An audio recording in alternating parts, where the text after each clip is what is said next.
Welcome to the second part of this locking. So, in the first part, what we have seen that instead of simple concurrency, lock-based protocol is used. So, what we have seen, there was a shared lock and there was an exclusive lock. But we have seen that only simple locking has problems. For example, these were the two transactions that were converted into lock-based. But as we have seen that if we try to execute them, I'm showing you again. Please note that this is T5, this is T6. It is executed something like this in the CPU from here to here, where initial six statements were of this, rest was this, and then this.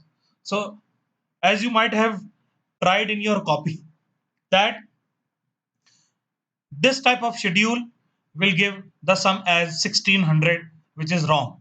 If A has in the beginning A has 1000 and B has 500, then in no case 1600 can come. Either T5 executes first, then T6, or T6 executes first, then T5. In any of the case, the sum should be 1000 only, 1500 only. However, you can see that in this case, the sum comes out to be 1600, which is wrong. And some of you can very well guess it has happened because what has happened as soon as this T6 acquires a lock A, it reads the value of A and it releases A. As soon as it releases A, what happened? T5 was waiting for a lock on A as exclusive, but because T6 has acquired shared lock on A, it was waiting. As soon as it released A, this transaction got the chance and very quickly it's executed. So when it executed completely. And then as soon as it released B, this was waiting. However, in between this and this transaction came into picture, which is against the rules of isolation. Okay? Isolation means कि since before the beginning of this transaction, B was supposed to be 500, but here B was changed to 600. So A was read as 1000, B became 600, and when sum was added with B, it became 1600. Therefore, so it means that only locking is not sufficient. You need some other mechanism. So, what is the major drawback of locking protocol? That it can again lead to inconsistent read problem. Another problem with simple lock based protocol is it can lead to deadlock. For example, as you can see, suppose this is T3, it locks exclusively B and write B. Now it does not releases B. In between, because of CPU scheduling, this transaction got the chance to execute. Now, what does it do? It acquires shared lock on A and it tries to acquire shared lock on B also. But since B was exclusively locked by T3, so it goes into waiting. And the chance comes to this transaction. Here, it tries to acquire exclusive on A, which was locked by T4 as shared. So what happens? This is waiting for this to release, and this is waiting for this to release. So what happens? This situation is called as deadlock. So in order to handle this deadlock, one of the transaction must be rolled back. Now this again and again rolling back can cause lot of problems and system throughput can be very, very poor. So we have seen that only simple locking is not helpful. So what we want some better solution. So that better solution is used a proper two-phase locking protocol. Okay. So locking as above is not sufficient. So you need a locking protocol which has a certain rule. So here we use a protocol called as two-phase locking protocol. Now, what is why it is called two-phase? If you see this example carefully, see what has happened. See, when this transaction was needing A, it acquired lock on A. And after using A, it released the lock of A. This was the fault. And afterwards, it required the lock of B. So this should not be allowed, because as soon as it released A, this transaction got the chance to execute. Okay, so what we have to modify this here is, first of all the locks will be acquired. In between, no lock will be released, and when the lock is released, no new lock will be granted. Okay, so this is called as two-phase locking protocol. I am again telling you what has happened here. The problem was here, it was use and unlock. So it you can see it here also. It locked A as shared.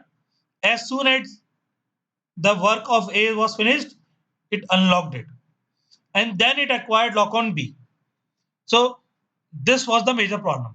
So this is corrected in a protocol called as two-phase locking protocol. In this protocol, the transaction is divided into two phases. The first phase is called as growing phase. In this phase, only the locks are acquired, and no locks is released. And the second phase is called as shrinking phase. In this phase, only locks are released and no new locks can be obtained.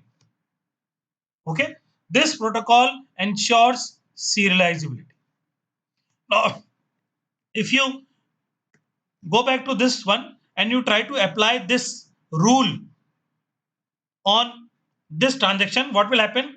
First of all, you will have to apply this lock X before unlock. Let us see this in another figure. So we have applied this here. Now here, what you can see, this is an example of two-phase locking protocol.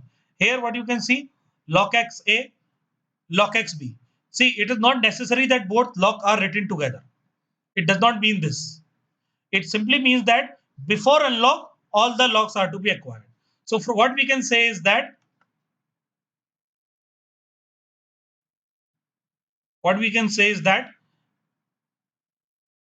till here,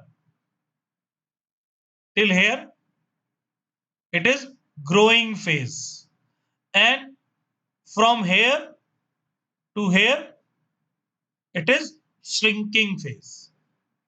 Okay, why growing? Because during this time, all the locks are only acquired, and no lock is released.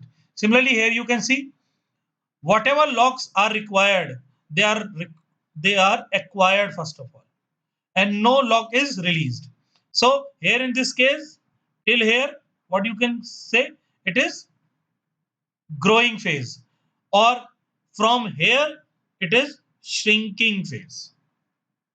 Is this clear?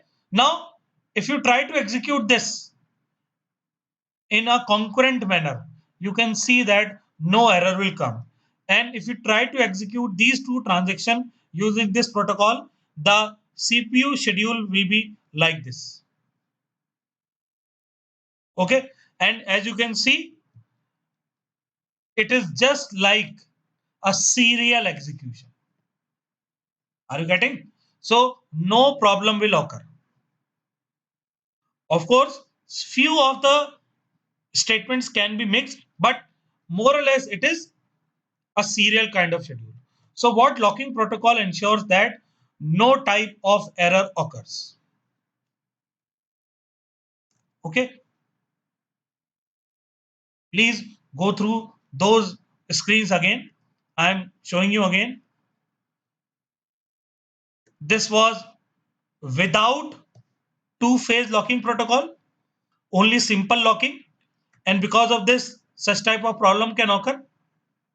Here we have used two-phase locking, that only locks will be acquired and no locks will be released. Once starting release, no lock will be granted. Okay, so if we try to execute something like this, see what happens. If you, as soon as this transaction reaches here and it tries to run, it will not be allowed, and because it has already acquired A and it will not release A. First it acquired lock of B, then it was granted.